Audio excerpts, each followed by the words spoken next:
বছর পরে, অর্থাৎ তৃণমূলের সরকারের 15 বছর অতিক্রান্ত হয়ে গেল, বাংলার পরিবর্তন এলো। পরিবর্তন অনেক হয়েছে, কিন্তু এক ঐতিহাসিক পরিবর্তন। স্বৈরতন্ত্রের অবসান ঘটিয়ে স্থায়ী গণতন্ত্রের প্রতিষ্ঠা সম্ভব হয়েছে সুশৃঙ্খল ভোটের মাধ্যমে। 820 বছর আগে লক্ষণ সেনের সময় হিন্দু সাম্রাজ্য প্রতিষ্ঠিত ছিল। 820 বছর পরে এই 2026-এ পুনরায় হিন্দুরা এসে তাদের জায়গা ফিরে নিল।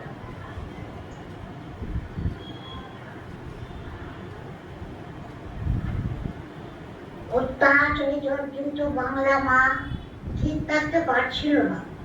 চারিদিকে অরাজকতা, ঔদ্ধত্য, মারামারি, ভাগাভাগি, লুট, লোভ,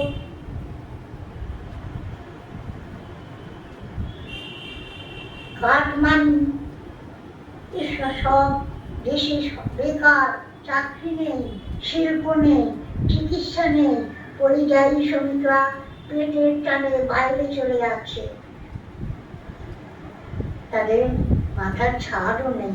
প্রতিদিন খুন খারাপি, এইভাবে কত নিরীহ মানুষের জীবন বলি হয়েছে।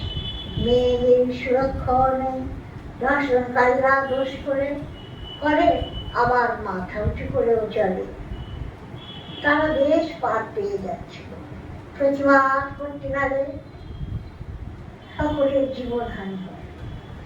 গণতন্ত্রের প্রতিষ্ঠা ও সুন্দর পরিবেশ ফিরিয়ে দিল ভোটের মাধ্যমে। এলো আমাদের বিজেপি সরকার। বিজেপি সরকার আনার পিছনে অবদান রয়েছে আমাদের প্রধানমন্ত্রী মোদীজি এবং স্বরাষ্ট্রমন্ত্রী অমিত শাহ, এবং এছাড়াও দিল্লির অন্যান্য নেতা নেত্রী ও বাংলার নেতা নেত্রীর মাধ্যমে। এছাড়াও সবার উপরে রাখতেই হবে জনতা জনার্দনকে। বিপুল পরিমাণ ভোট না দিলে এই জয় কখনোই সম্ভব ছিল না। 2026-এর নির্বাচনে সাফল্য আনা আমরা সকলেই মনে রাখবো। এই সাম্রাজ্য রক্ষা করাই হবে আমাদের প্রধান কর্তব্য। কেন্দ্রের প্রধানমন্ত্রী মোদীজি ও রাজ্যের মুখ্যমন্ত্রী ও অন্যান্য মন্ত্রীদের সুপরিচালনায় এই সরকার আশা করি অনেক উন্নতি করবে। পশ্চিমবাংলা এক নূতন সাজে সাজবে। আজ 9 মে শপথের দিন।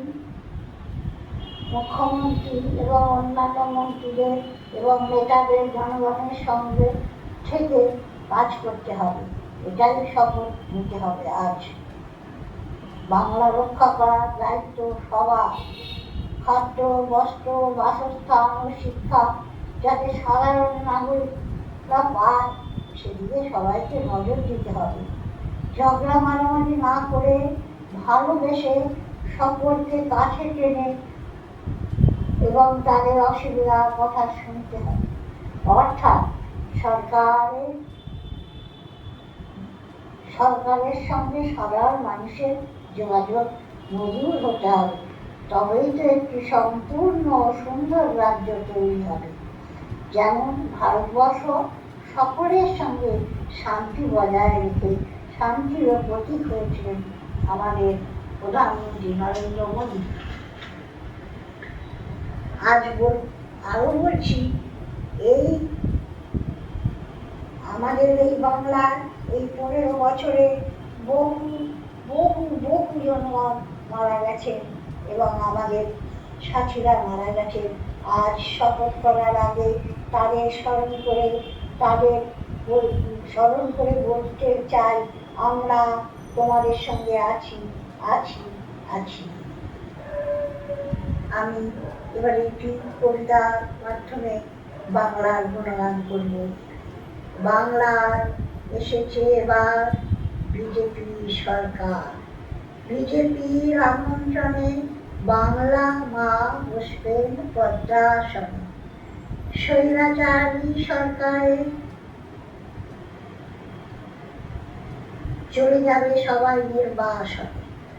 সত্য, নিষ্ঠা, ধর্ম, প্রেম, দর্শন এসব হবে মানতে। গুরুজনেদের আশীর্বাদ ও সকলকে ভালোবাসা দিতে হবে জানতে। দম্ভ, ঔদ্ধত্য, দুর্নীতি, অবজ্ঞা যেন না থাকে কারোর মনে। নিখুঁত বাংলা গর্ব, রাখবো তাকে সকলের হৃদয়ের কোণে। মোদিজির শিক্ষায় আমরা সোনার বাংলা গড়ব। আর ধরে মনীষীদের স্মরণ করে বাংলার সংস্কৃতিও ধরে রাখব। এরপর বাংলার মনীষীদের ভুললেও চলবে না। কবি, সাহিত্যিক, নাট্যকার, দেশপ্রেমিকদের সমস্ত উপদেশ যা সব ওনারা দিয়ে গেছিলেন সেগুলো আমরা অক্ষরে অক্ষরে পালন করব এবং করতেই হবে। তাদের জন্মদিন ও মৃত্যুদিন পালন করবে বাংলা। বাংলার ঐতিহ্য সংস্কৃতি বজায় রাখতে হবে, তবেই তো আমাদের বাংলা সর্বোচ্চ স্থানে পৌঁছবে। ধর্ম আমাদের সকলের অঙ্গে অঙ্গে জড়িত। শ্রী চৈতন্যদেব এই বাংলায় জন্মেছিলেন, তার প্রতিও শ্রদ্ধা ও ভক্তি যেন থাকে সকলের মনে, সেটাও রক্ষা করতে হবে। ঋষি বঙ্কিমচন্দ্রের বন্দে মাতরম গান আমরা সকলে গাইব। এইভাবে সুন্দর সোনার বাংলা উপহার দেব শ্যামাপ্রসাদ মুখার্জি চরণে। তবেই তো হবে জীবনের পূর্ণতা। এইখানে আমি শেষ করব এবং বলবো বন্দে মাতরম, বন্দে মাতরম, বন্দে মাতরম।